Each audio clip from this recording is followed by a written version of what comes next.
Welcome to the show, Fix My Sales Problems.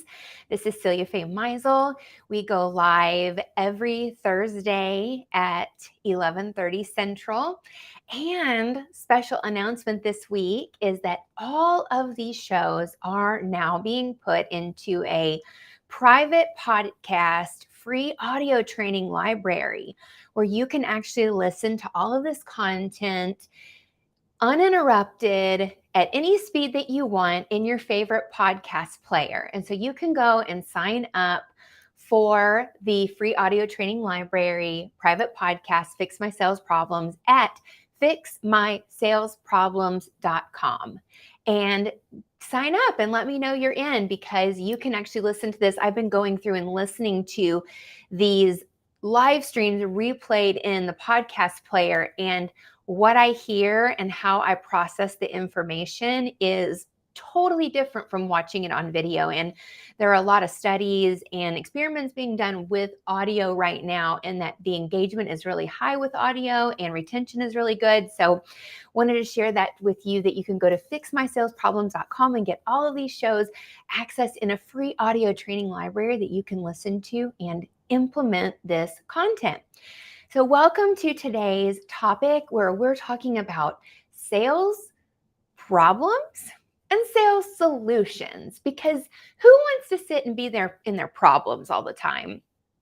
I know that I don't, and I know that business owners that I work with, entrepreneurs, CEOs, are very high achievers, always looking at your next goal, always wanting to create that next win. And when you start to deal with sales problems, they can start to really get you down and get you frustrated. And here's what I found happens with my clients is you go and you sell, you have a great month. If you have a sales team, your sales team has a great month. Everybody's high, everybody's excited, yay, yay, yay. And then sales drop down and then everybody's low, everybody's worried, everybody's stressed. And it creates this roller coaster of emotion inside of your business. And it's not healthy for you, and it's really not healthy for your team, but it happens. And it happens because we get emotionally attached to our businesses, and we get emotionally attached to our results and don't know how to separate the two. But here's really what happens is when there's a feeling of powerlessness, a feeling of, I don't know what to do to change. I don't know how to change my circumstance. I don't know how to change my situation. That's really what happens, because we can have a low month, or you can have a challenging sales call or whatever.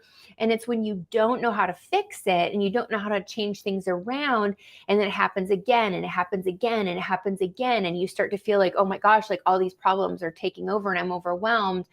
Then that's really where it starts to compound over time. Okay. So in this live stream today, while we're understanding the problems, we're here to dive into the solutions and the things that you can do to turn things around and create change in your business. Now, I am a strategic sales growth consultant, okay? And what I do is I work with business in a very high touch manner, where I come into their companies and work with the entrepreneur CEOs and their teams, whether it's their support teams or their sales teams, and I help them to come in and help them to generate more money in their businesses. I help them to create more sales with ease. I help them to have more simplicity in their business by optimizing and streamlining and simplifying their sales processes. I help them to have sales processes and sales conversation scripts that are aligned with them and also with their buyers, so they don't feel like they have this cookie cutter one way of doing it, that they know that they have options to navigate different sales scenarios. And I also train them on how to handle those as well. So my experience and my expertise is broad and wide, from rolling enrollment all the way to launches and events. I have you covered. And if you want to explore what fixing your sales problems could look like inside of your business, you can book a sales growth strategy call with me at moremethod.info. Okay, now here's the thing with sales problems, okay? You start to put money into things hoping that they will pay off, hoping that the problem will be fixed. And really what I've found in working with lots of business owners, very successful, high six-figure, multi-six, seven, even eight-figure businesses. What I have found is that when you invest in something from the same level of thinking that created the problem over and over and over again, you're not going to get a different result. And so that's why people will say, I have all these problems, but and then I invested in this, and I invested in this, and I invested in this, and none of it worked. And when you look at that trend, the entrepreneur CEO who is in that spot will say, well, it's that coaching program's fault, and it's that course's fault, and it's this's fault. They didn't provide. And one of the principles that I stand by in my own life, in my own business, and that I also teach and empower my clients to use as well, is taking full responsibility. Because when we take full responsibility for our decisions, it calls back our power. We're able to see our own decisions and our own thinking as the reason that this problem is happening and you're investing and not getting the results that you want, okay? So that is so important.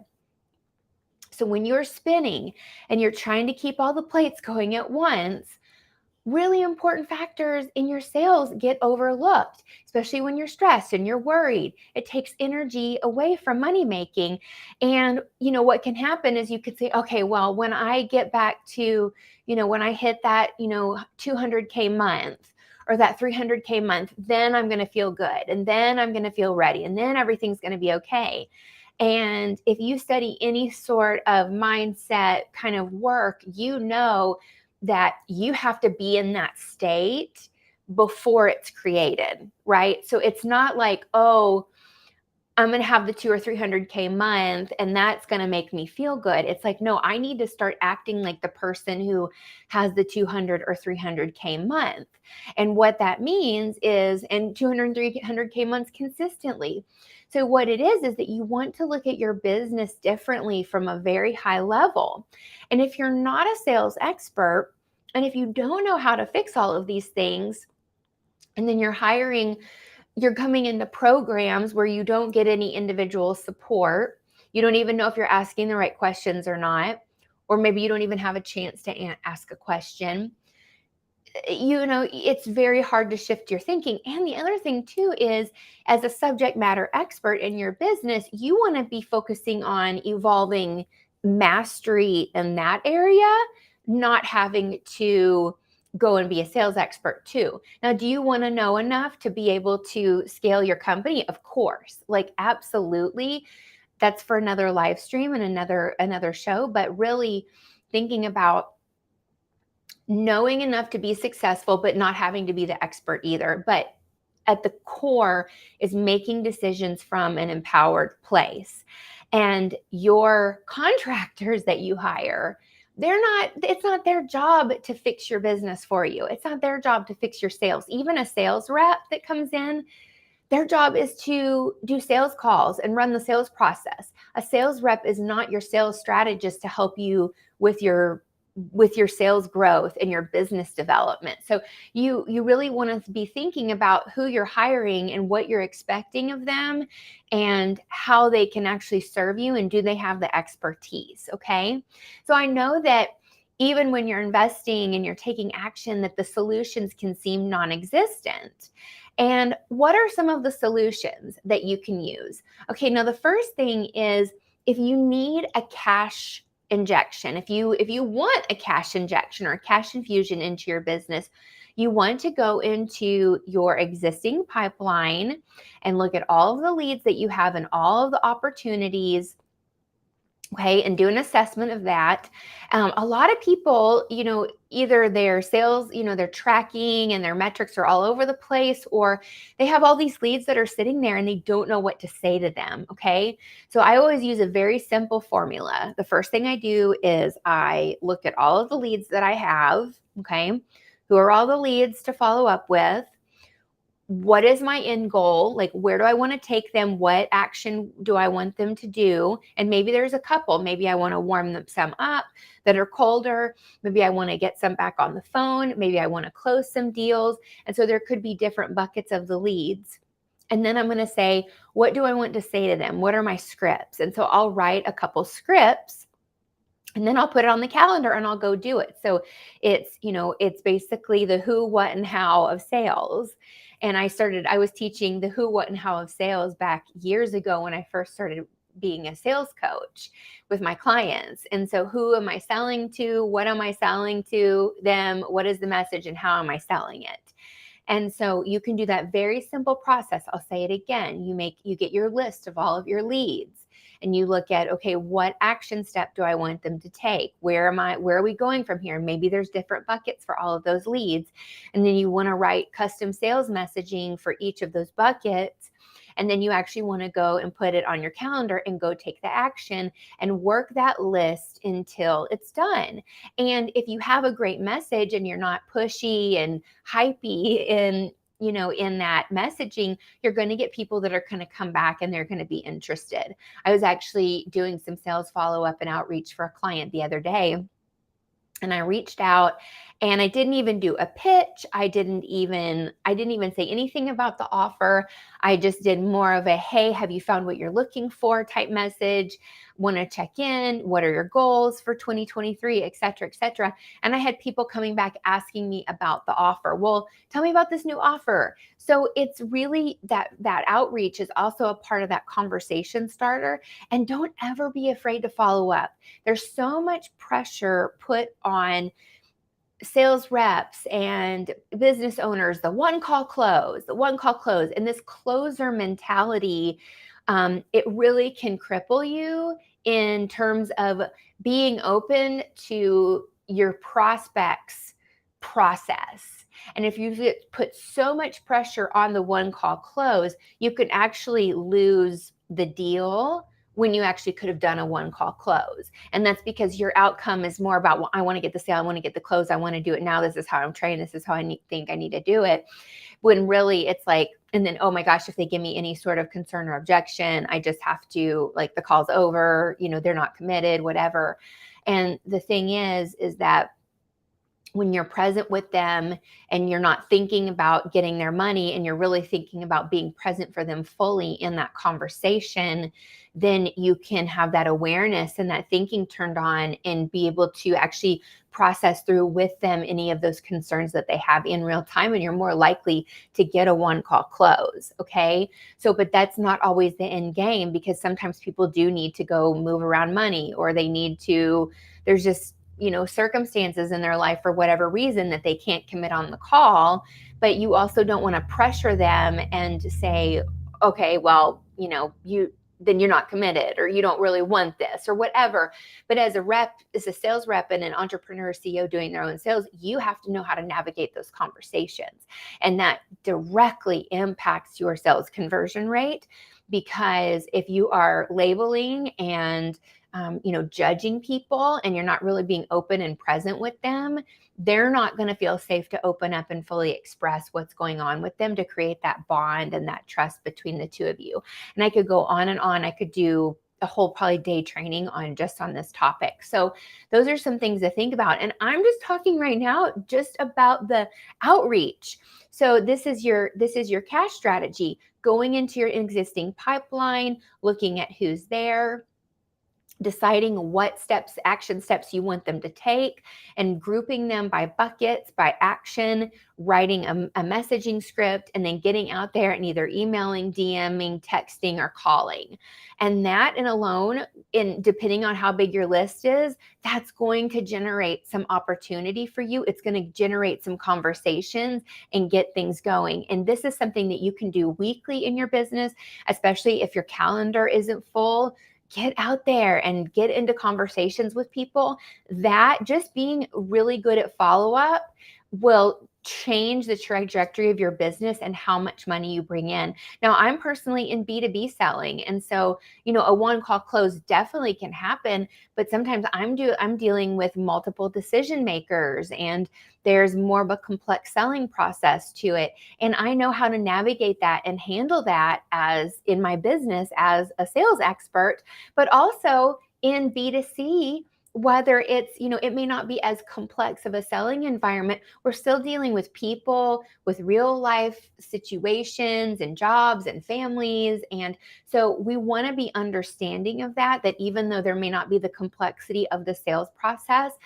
Personally, when I was doing B2C selling, a 2-call close worked amazing for me. I would either do a pre-call, like a kind of a connection call, and then they would express interest. They would give me some kind of buying signal on that pre-call, and I would immediately get them into a sales call, or somebody would come straight into my sales call, and then we would do a next steps call and book that from there. So a 2-call close was something that I used for years with great conversion. It worked well for me. It worked well for my customers.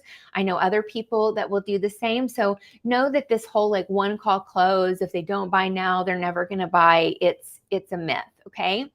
So the next piece, I already started to dive into it earlier, and I'm going to revisit this, and it's this making decisions in the way that you have been. Okay. So that means when I shared earlier the example of you've got this problem, and so now you're going to go buy a course, you're going to go join a coaching program or something, hoping that it'll fix the problem, but you're not changing your thinking. And so when you're making that investment, you're making the investment from a place of like, I'm struggling and I just want to fix this problem. But if we can get you to stop looking for band-aids and chasing tactics and start using actual business and sales principles that are timeless, that are recession proof, and they always work. And if you start to look from a principle standpoint, you're going to have a much more solid business, and you're going to start behaving differently. And this is really the key to get into sales solutions mode and to transforming how you're doing business and how your business is bringing in money and sales, is to start thinking differently and acting like the person who is reaching their goals and already has everything that they want and has what they want to create. And so if you're acting from the person who's struggling and has sales problems, we need to come over here to future you who knows what they want and start to figure it out and test things. Okay. So the testing is a big part of it. But once you dial it in and you have the right principles and you have the right systems and things are humming, like just things really transform inside of your business. So this is so important.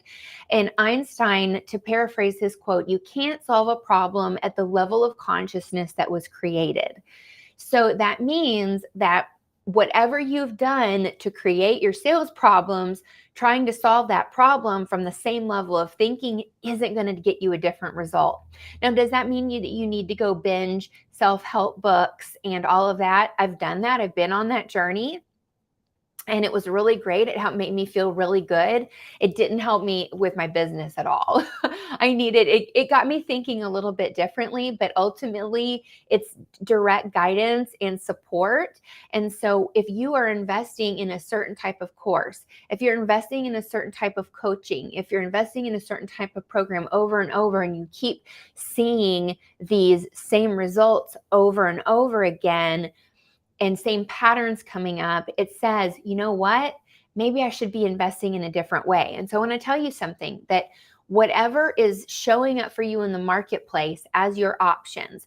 Okay, I can do group programs. I can sign up for somebody's group program, or I can sign up for somebody's course, or, in the marketplace, the people that are like really putting money into the advertising and that you're seeing all the time, that doesn't mean that that's your only option for how you invest. So it's really important to really check in with yourself around the kind of support that you feel like you need in your company to start making different decisions. And so I'm going to give you a tip here. This is something that I see all the time. Okay, big businesses, those people that are probably selling you their 7 or 8 figure business blueprint or whatever to come in and help you with your sales and help you with your business problems. Now, the first thing is that they have a one-to-many model, okay? And if you have a one-to-many model in your offer with your group programs and your leverage programs, and you're going to somebody that also has a one-to-many model who's trying to reach a lot of people, they're not going to be available to come into your business and help you in a high touch manner. So you have to basically take what you can get from a information standpoint, a group coaching call or whatever, and that's it. Those people that are selling you their big business blueprint system, they're actually hiring people to build custom processes for them. So if you're starting out, okay, and you're newer in business, the business blueprint system, fine, good. But once you hit multi-six, high multi-six and 7 figures, that type of coaching doesn't work. It will take you so far, but you will keep on having the same challenges over and over again. And that's when you know that it's time to have something customized. So one way that you can look at is, am I designing my internal team in a way that is kind of cookie cutter to every other business out there? Or do I want to create something that's really unique to my model, to what I really stand for as an owner, to the kind of team that I want, and really, number one, that's really customer centric, that creates a great experience for my buyers? Because customer centric selling, client centric selling is really the new paradigm of how entrepreneurs are running their businesses. So you want to really think about like the values. If you see yourself, your multi 7 figure company and your 8 figure company, like down the road, that future self that I'm talking about in the last point, when you really tune in with that, where you see yourself, my guess is that it's going to be really something unique that you want to create, that you want to have. And that means that you need custom support to help you create it. Okay, so this is something I really want you to think about, because it's out there, but it may not be what is in your face, and it may not be the trendy thing. But know that the people that are selling you the trendy things, that's how they're investing in their businesses, is to get the custom support. Okay, and not everybody does. Some people are still piecemealing, even high 7 and 8 figure businesses. They will still be piecemealing, and I'm going to tell you that they have money leaks inside of their sales processes. Okay, so if I were going to tell you, like, well, Celia, what's my goal? Like, what do I want things to look like? What vision should I set for myself? So you want a cohesive system. Okay, you want a system that is going to support you, that's customized to your business, to your ideal client, that has all stages of the client journey, from lead, inbound lead, also if you're doing outbound, all the way to close, onboarding, fulfillment, customer retention, lifetime client value, upsells, renewals. You want that whole journey mapped out and customized to your business. And then you can decide, okay, we're going to go do a live launch. We're going to go try that. We're going to go do a webinar. We're going to go do, and I'm not saying that you can have that and then you have to have that and then you can do a webinar or then you can do a masterclass. That's not what I'm saying. But I'm saying that you can use the sales foundation of your business, the custom solution inside of your company, to make those decisions in a more empowered way, and know whether or not your team has the capacity to even do that, right? Because your team capacity, and as you're scaling, teams have a rhythm and a cadence to them. And so your marketing team and your sales team and your support team and your tech and all of that have to be able to come together and go and say, okay, now we're going to go focus this energy, or we're going to bring on outside support to do this. But these things that I'm sharing today, I mean, they really are revolutionary in terms of what you can create inside of your company as a result of this. I've seen it time and time again. And just, it's a financially sound, profitable, amazing business that, yes, are you still going to have problems? Are you still going to have challenges? Of course. Like, the whole point of life is to not ever have, not have like problems and challenges. They're always going to be there, but you are going to have a sustainable, scalable company that will take you further than piecemealed and tactics ever will. So that is what I have for you today. If you want to, number one, get access to this live stream and others in a private audio training feed where you can just binge it and listen and take notes and absorb and replay and listen at any pace while you're driving down the road or walking your dog, you can go to fixmysalesproblems.com and sign up for that free audio feed that you can get into your favorite podcast player. And also, do you want to have a conversation about your business and your sales challenges that are going on right now? And have me take a look and see if I have some suggestions that could help. You can book a call with me at moremethod.info. And I look forward to seeing you on the next live stream. I would love to know what your top takeaways were. And until next time, this is Celia Faye.